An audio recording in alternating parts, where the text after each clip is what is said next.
We live, man. We live. Regular mic. Live from Dr. quarantine. B. Come on, B. Nigga crazy, man. Live from quarantine, man. We back with another trail mix. We're going to get right into it. I ain't even going to waste no time because we got a little list to go through. Y'all seen the ESPN list. Top 74 players of all time. I seen this list. I said, nah, I got to talk about this. So I brought some riders with me, pause. You know what I mean? Because I ain't just want to have my opinion. Other opinions is always good, especially knowledgeable ones. I got Max with me. Max. Yes, sir. In the building. I got Brandon with me, a.k.a. Dr. B, 1/3. Nah, chill. You already fucked my shit up, man. Go ahead, man. I got LeBron in front of me and behind me. Pause. Yo, take the shit. I'm already getting a headache, son. So we're gonna get right into it, man. So this is what we're gonna do, y'all. We're gonna work. I'm gonna read through the list from 74 to 1. And as I read through these names, we're gonna tell y'all how we feel about the people who should or shouldn't be there. So first things first, number 74, Artis Gilmore. I ain't never seen this nigga play. I seen him do like Dr. Duncanstein type dunk back in the day. I can't really speak on artists, man. Get Artie out of here, man. We're gonna keep it pushing. I can't really speak on artists, but we gonna have to keep that pushing, man. Yeah, artists, go right past that one. He's from the Coke era of the league. But Artis Gilmore. Bro, was immaculate. To let y'all know, ESPN did the same list in 2016. So I'll give y'all the now spots and then what they were ranked 4 years ago. So Artis Gilmore's on the list at 74, and he actually fell 4 spots. Which is funny because this nigga barely made a list. Now he fell. Now hold on. Now before we continue, do y'all think top 74 means Hall of Fame? It would have to. The Basketball Hall of Fame? Yeah, I mean, everybody gets the Basketball Hall of Fame. We know that Hall of Fame's a little funny. Everybody gets in. But that's what we saying. Though. The top 74, that means ESPN is effectively saying that these are Hall of Fame players in their eyes. You would have to say that. So Damian Lillard's good enough? But all right, go through the list, and if I go ahead. All right, so Damian Lillard, number 70, 72, 71, another OG, Bob Lanier. Obviously a Hall of Fame player. He's going to make the list. We're just going to breeze on by him. Another fairly current player, Tony Parker, coming in at number 70. But the thing about Tony Parker was, in 2016, Tony Parker was ranked 12 spots higher. He fell from 58 to 70. You got to factor in 4 years. You got to factor in Dame, Steph, Chris Paul, Russ. 8 to 70. Kyrie. Look, there's a lot of guards in the game now, man. Top 70 player, I can live with that. In a few years, though, he might be even further down because you got more guards. He might fall out because you got some young boys coming up. Max, you good with that? You good? It's close, man. Tony Parker, I think he doesn't get as much respect as he deserves. He definitely deserves to be on the list. 12 spots though. That's a big fall. That's a big fall off. There's a lot of dudes that came into the league, over the course of from Tony when he started to when he finished, or actually is he still playing? He's still playing, right? He done. He done. So then, but 4 years ago, he was done for. Was he done 4 years ago? Nah, because I thought he was just on the Hornets like last year. They had just won, I think, right? They beat Miami in 16, I think. No, I'm lying. Yeah. No, they beat Miami in 14. Right. 14. He's 16. No, 16 was the Steph and LeBron one. Yeah. But you got to ask yourself this though: forget the guards and the guards now. At his best, was he better than? Because you got to compare him to his contemporary. So was he better than Nash? Was he better than Kidd? Was he better than Marbury? Was he better than Francis? Was he better like Baron Davis? Like at his best, I can't say Tony Parker was better than those guys. That's how I judge a player. I judge a player by. So if you're saying and Tony Parker wasn't better than me Marbury, Baron Davis, and Steve Francis. Me personally, I think I think Tony Parker, honestly, is better than all those players except for Jason Kidd. Even Van Nash? Davis, even Nash. Nash was, to me, was a product of the system he played with. He wasn't the same. He was good, but he wasn't the same Steve Nash and D'Antoni system as he was in Dallas before he got to the Suns. Well, he's sitting Steve Nash? at 70. He's sitting at 70 right now. So we gonna keep moving, man. Number 62, the Worm, Dennis Rodman. He went up 2 spots. Okay. You higher? Should be higher. I mean, obviously one of the most impactful players of all time. You know, all-time rebounder, all-time defender, all-time winner. Man, to All be time like winner. 6'6" and average like 17 boards. Crazy. Unprecedented. Crazy. So you say Rodman should be higher? Yeah. Higher. He's top 50. You agree, Max? Top? Yeah, he's top 50 to about me. Top. Yep. As we You continue. think Rodman top 50? Oh, it's a lot of Rodman top players, 50. man. Like, who's coming out? But we're going to get to that. He's damn sure should be in front of Robert Parrish. Yeah, that's for sure. That's for sure. Look, Robert Parrish played with a zillion Hall of Famers, Brandon. He did, but look, It's he the did. Chiefs, But he's one son. himself. I can't hate on him. He's one himself. He's a Hall of Fame. You know, he got longevity on his side. He got some chips on his side. He was an impact player back in the days, in the the glory days of the 80s. I mean, Back in those days as a center, it was different, man. He fell 4 spots. He was 57. He fell to 61. At 58, we got Manu Ginobili. Manu Ginobili ahead of Tony Parker? Yeah. You're not a Ginobili dude? He's a hell of a player, but I feel like Tony Parker was more impactful. Yeah, I don't know. I got it. Ginobili might have been a better talent. If I'm going by importance, I would say Parker was more important than what they did than Ginobili. Of course. I would agree. He was more important. Now, I think Ginobili was unique, and it's twofold because when they first got to the team, obviously the Spurs were different. You know, they ran through Duncan, and you had Steven Jackson and different players like that, David Robinson, whatever like that. Ginobili was on the bench, and when he came in, he kind of ran the offense. So, I mean, I guess they're both important, but I don't know. I got to go Ginobili. How many spots up from Parker is he? He's 58. Parker is 70. So we saying he's 12 spots better than Tony Parker? With a bunch of old heads in the middle. I agree. Me personally, I gotta agree. Because Ginobili, you know what I'm saying? If you look at Parker, the trio, Parker, Duncan, Ginobili with Pop, he was the key player because that's like a poor man's triangle that Phil would run with Kobe, Shaq, Derek Fisher, and Kobe was that main piece. Like, yeah, you had Duncan or you had Shaq. Like, to me, Parker was a much better version of Derek Fisher. I'm not trying to write off Parker as Derek Fisher. You know what? He's much better. But Ginobili could score. Like, he was that main scorer when they needed to shoot, needed someone that could shoot to get them that clutch bucket. That was always Ginobili. I'm going to tell you why I got a problem with that. I'm going to tell you 2 reasons I got a problem with that. One, he missed the free throw that would have won them the title against the Heat. I fucking Kawhi missed some free throws too, man. Hold on. Two, Parker got a Finals MVP. He got a Finals MVP. Three, that series that Ginobili lost because he missed the free throw. Parker was, if they would have won. Kawhi Leonard also missed free throws too. Kawhi did too, but we ain't talking about that. Kawhi missed free throws too, man. Kawhi was like, all right, cool.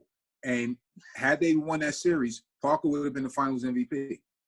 So I got to go Tony Parker. I got to go Parker.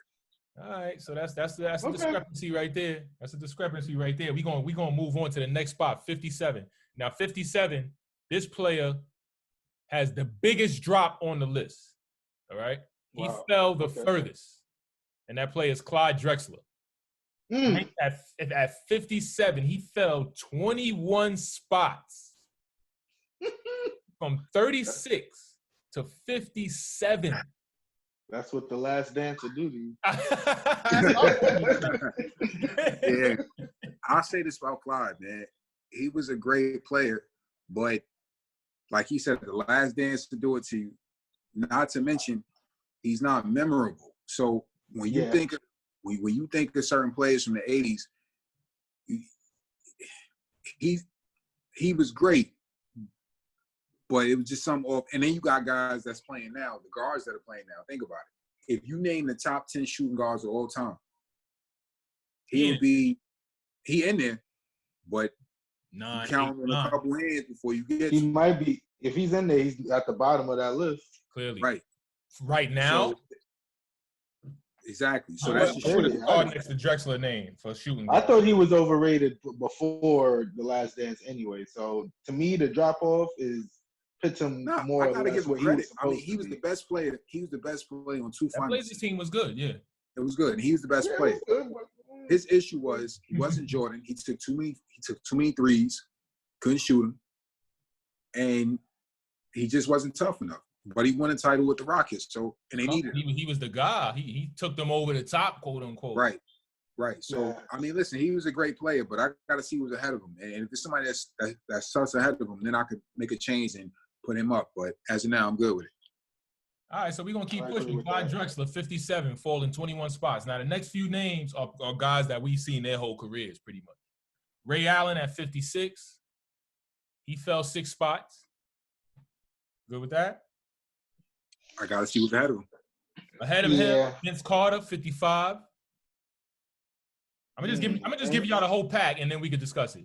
Ray Allen, 56. Vince Carter, 55. Vince Carter went up 14 spots. He went up from 69 to 55 in 4 years. Paul Pierce at 54. He fell 9 spots. Gary Payton at 53. He fell 12 spots. And then we're gonna round this group out with Tracy McGrady at 52. He went up 11 spots. So we got T-Mac, Gary Payton, Paul Pierce, Vince Carter, Ray Allen. I'll let Max interchangeable. I'll let Max get this one first. I'll go after him. You got Max. Would you change anything there? Ray Allen, Vince Carter. I might have to pit Ray Allen ahead of Vince Carter. I love Vince Carter. He's an excellent talent. I don't know if he did the most with his ability, like Ray Allen, I mean, he's a champion, 2 times over. Mm-hmm. And the multiple runs, you know what I mean? Like he went to multiple runs. All-time shooter right now. All-time shooter, still a top, one of the best 3-point shooters we've ever had in the league. Just shooting, period. It's form, it's made, pure. Right? Huh?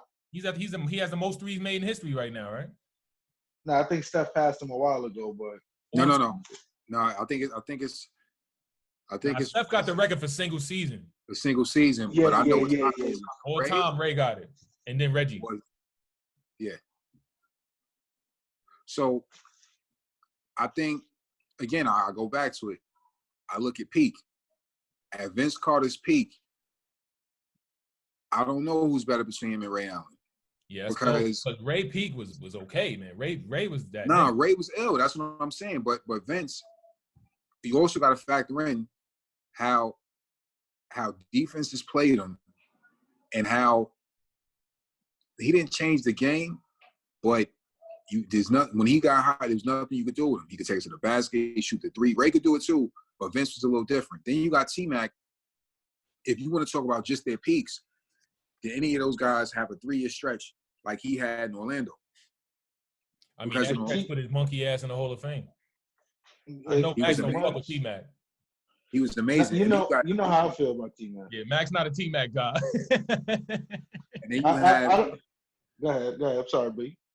Nah, and then you have, GP is my guy. Yeah. Like Peyton's my guy. And I think I'm conflicted sometimes who would I rather have between him and Kidd. And I would take Kidd, even though I like GP more, I would take Kidd. But GP was the best defensive guard of his generation. Sure. He was a 20-point-a-game scorer. He led great teams. So you got to show me who's ahead of him. Well, I'm like, because if there's one guy that's ahead of him, and I know he's ahead of him, you're going to have to hang up this call because I'm going to have a fit. You know who I'm talking about, too. We're going to get to the controversy. I feel like we thinking the same person, but I want to see. All right, so we done with that group? Yeah, I mean, T-Mac.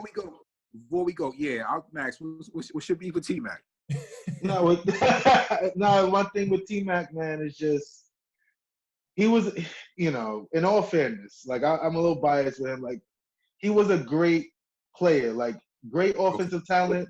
Like he was, kind of Kevin Durant before Kevin Durant got here. Like he was a all-time scorer or Kobe 2.0. It's just, and to me, playoffs matter. Big games, big moments matter.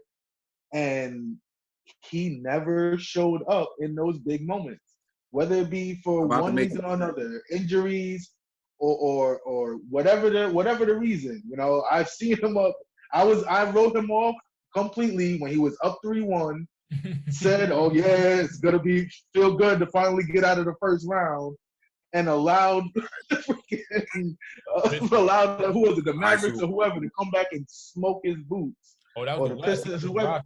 West. He was just a about to rocket. make you upset real quick. About to make you upset. Oh man. Because I totally disagree. And I'm gonna tell you why. I'm gonna go as far as to say T-Mac is the most unluckiest superstar in NBA history. Okay, let's hear why. For one, now, all right, one of them is his fault. It's his fault. He left Toronto. He left Vince Carter in Toronto. They'd have stayed. They would have won some. Agreed. He goes to Orlando thinking, all right, I'm going to have a co-star in Grant Hill. That was a bad move. Agreed. Even though that was done on his fault. He almost had Duncan. That was done on his fault. That's what I'm saying. He almost had Duncan. So had he had a healthy, I'm not going to talk about Duncan because he wasn't there.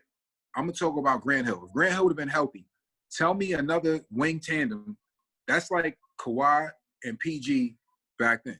Absolutely. 100%. 100%. Now, he's saddled with bullshit. I mean, Bo Outlaw. Andy Clerk. Michael Doliak. Michael Doliak. I mean, come on, man. And then, all right, he suffers there. He does whatever. Then they trade him to Houston. He plays with Yao Ming. They do a little something until Yao gets hurt. Then, when Yao gets hurt, then T-Mac gets hurt. So it was just a snowball effect. He's the most unluckiest star in NBA history. Simple. And then in the playoffs, he balled out. The shit around him wasn't great.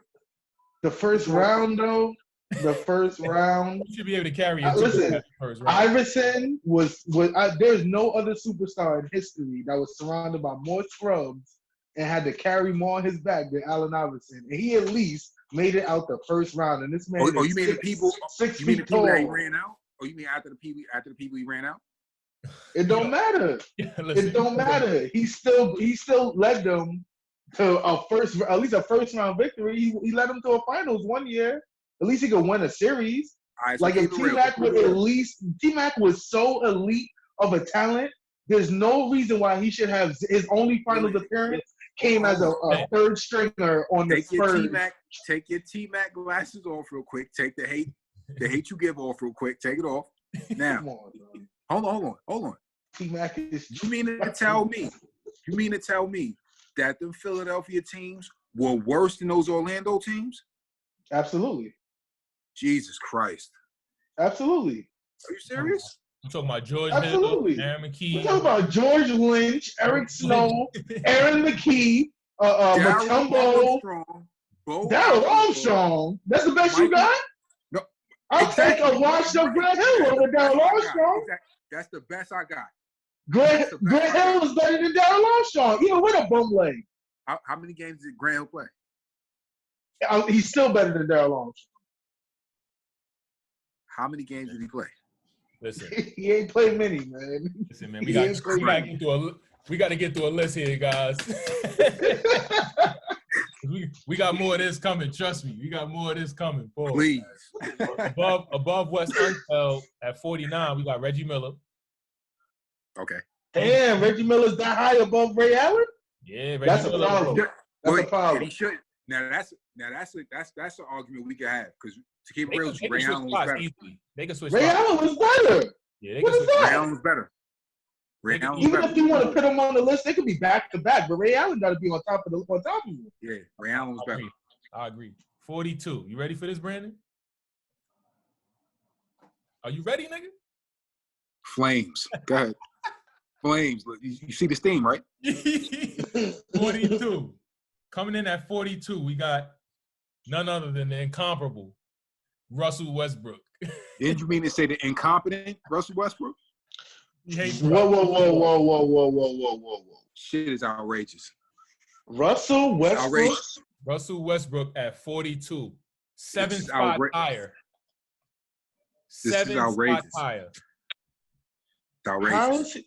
Yo, get this guy out of here. Westbrook? Westbrook, 42. So we got Westbrook ahead of T-Mac, ahead of GP, ahead of Parker. Yeah. Earl of Pearl. How about that? Ahead of Damian Lillard, who just smoked his boots last year. But, you know, exactly. Listen, it's all about numbers with him. He got an M. He averaged a triple-double 2 seasons in a row. That's what it's about. Yeah, but I don't care about that. If it's all about numbers, then Wilt should be number one. And we're gonna get there. I'm not even gonna jump the gun with that. But That's a fact, Max. You know what I'm saying? Listen, Russell Westbrook is the most overrated talent I've ever seen in my life. Like, he's not that guy. He's okay, but he's not that guy, bro. I'm gonna let you speak on it. I'm good. Go ahead. Russell Westbrook, he's just he's a stat chaser. Like, first off, how are you gonna say this guy is top 40 when what has he accomplished? What has this man accomplished? He made it to a finals. You got Kevin Durant, MVP. So what? So what? All right, I know I said I wasn't gonna say shit, but I'm gonna chime in here. The man hasn't been out of the first round since KD left. Now, we're going to penalize T-Mac, who had way more unfortunate circumstances to his not being able to get out the first round. Absolutely. We're going to praise this dude. Yo, the Oklahoma City Thunder literally got better. No, they're one game worse than the Rockets this year. Yes, they got better when they got rid of him. That year, they got Chris Paul. That year that he won the MVP, he didn't deserve it. James Harden deserved that MVP. They had to give it to him for that triple-double shit. He averaged a triple-double. I won't say he didn't deserve it. What I will say is James Harden was robbed the year before that. Yeah. And 2 years running, 2 years before that. Harden won 8 more games. He led the league in points, in total points and assists. I agree. Total point, not average of assists. Total point. No, he led the league in assists, and he led the league in total points scored. His team won 8 more games. Yeah, he's a Harden guy. He's a Harden guy. If you couldn't, I'm just keeping it real. Like, come on. He won the MVP. They gave him he won because of an arbitrary stat. All right, we're gonna give it to you because of triple-double. Like, come on, son. Yo, numbers don't lie. They just tell half the story. But go ahead, man. I agree. I'm all for that. Russell Westbrook, like the lightning rod himself at 42.